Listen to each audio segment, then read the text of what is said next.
to make certain that people are aware of this awful disease, this dreadful disease, and the impact that it has not only on the individual, but on as well on our communities in and out.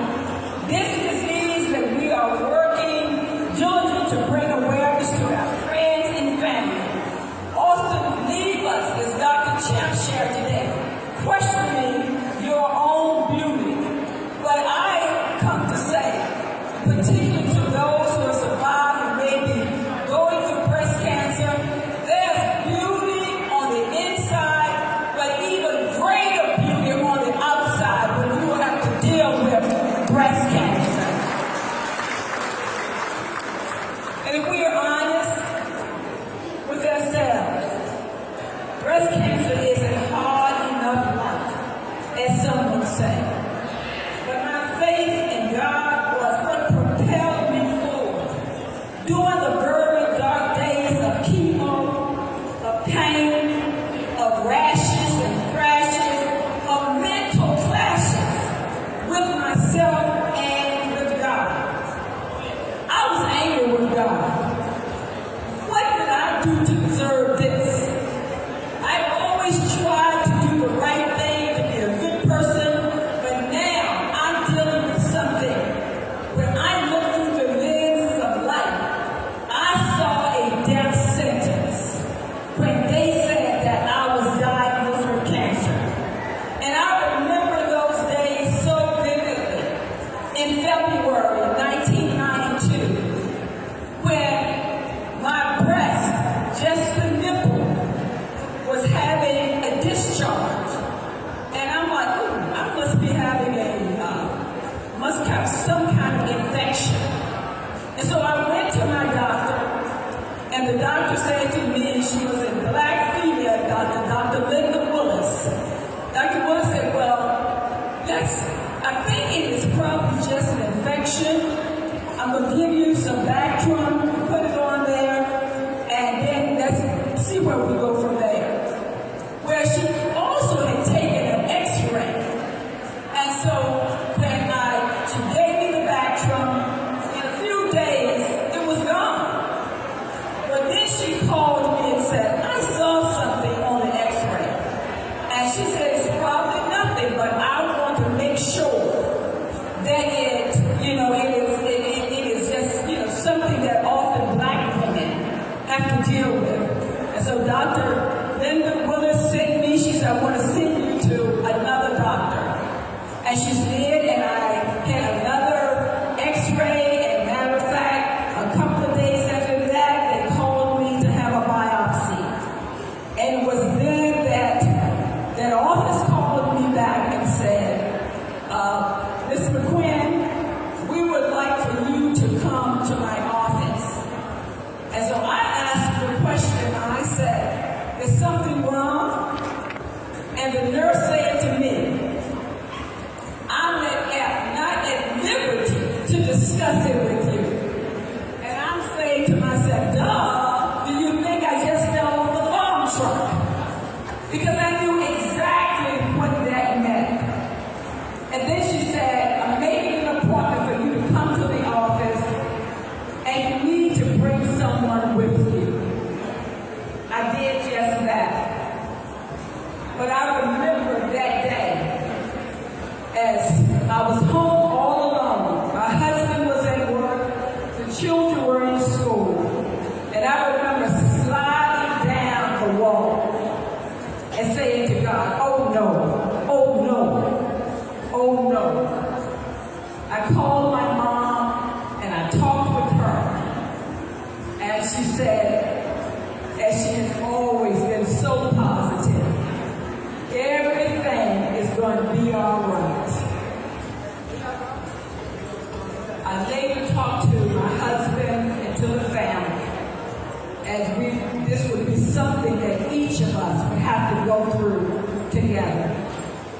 I prayed, and I prayed, and I prayed that this was not a death sentence. I wanted to see my children into adulthood. I told God, you called me to be stewards over these kids' life. My daughter and my teenage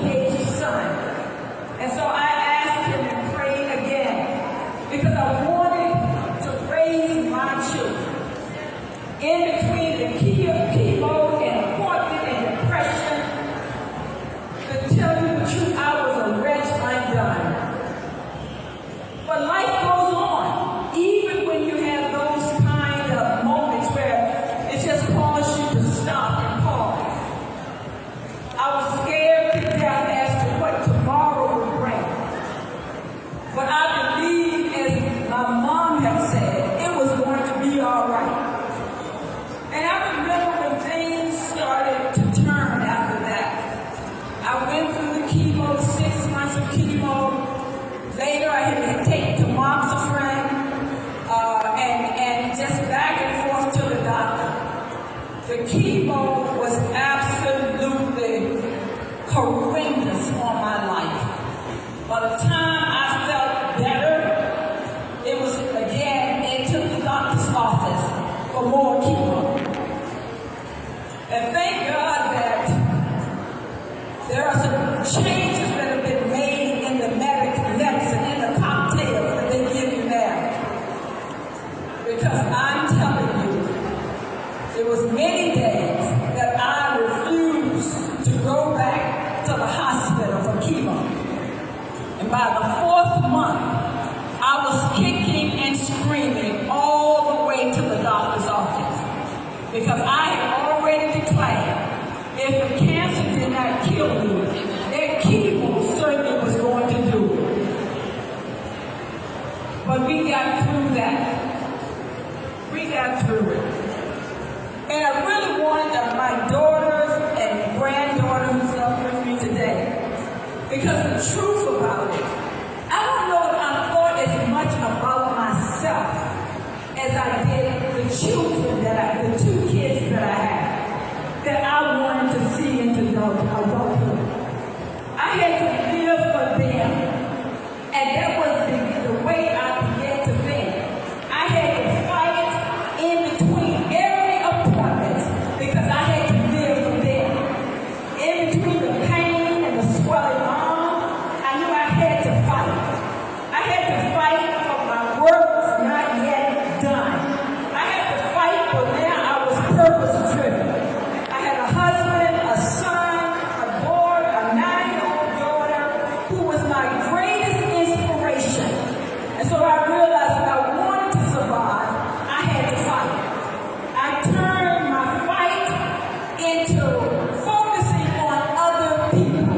I turned my fight into focusing on those that had been diagnosed with breast cancer and other kind of cancer. I remember asking God, why me? But then I realized that God revealed to me why me. Because He was going to establish a platform for me to continue the fight. But how can you fight all that I ask when you have not had the experience? I had the experience, and so it was much easier for me to go to someone else who has been diagnosed and tell them everything is going to be all right. To tell them that you got to fight to survive, that you got to push your way through, even through the chemo and the radiation and all those things that sort of deform our bodies. We have got to fight. And that's what this is all about. Just being in the fight. God gave me a platform to fight and to continue the legacy of fighting. And I'm hoping today, as I've shared with you, that my daughter and my grandkids have learned something out there. The grandkids were nowhere around. But my daughter, I passed a legacy on to her. And at this time, she would have something to say. Finally, God spared me through His grace and His mercy. And I'm so grateful. Thanks for Good afternoon, everybody. I won't speak long because I don't have a call with her.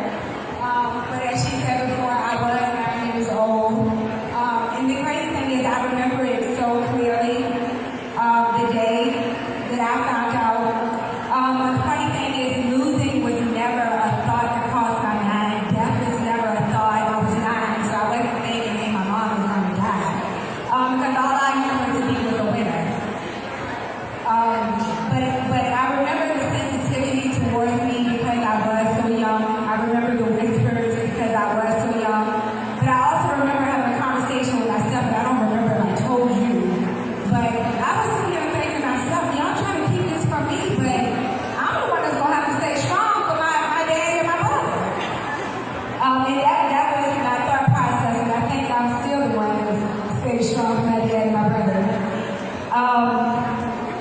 Now, I just wrote this, so I got to make sure that I'm following what I wanted to say to you all. I wanted to talk about just for a second the two things that from her diagnosis shaped my thought process at 9. I remember her being diagnosed, but I remember going to a doctor's appointment and reading somewhere that if you breastfeed, that it would cut down your chances of getting breast cancer.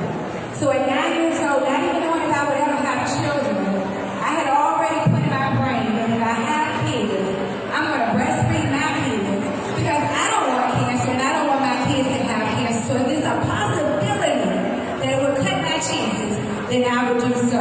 I have successfully, with an abundance of milk, and I'm grateful to God, been able to breastfeed all 3 of my children, all past the age of 2 years old, because extended breastfeeding cuts down the chances even more. I was able to do that, and in the process of doing it, I became an advocate for the city for a few years to go out and encourage other mothers who could produce to feed your children, because this was the natural and best way. And again, anybody here, if you are able to, I encourage you to feed your children, breastfeed your children.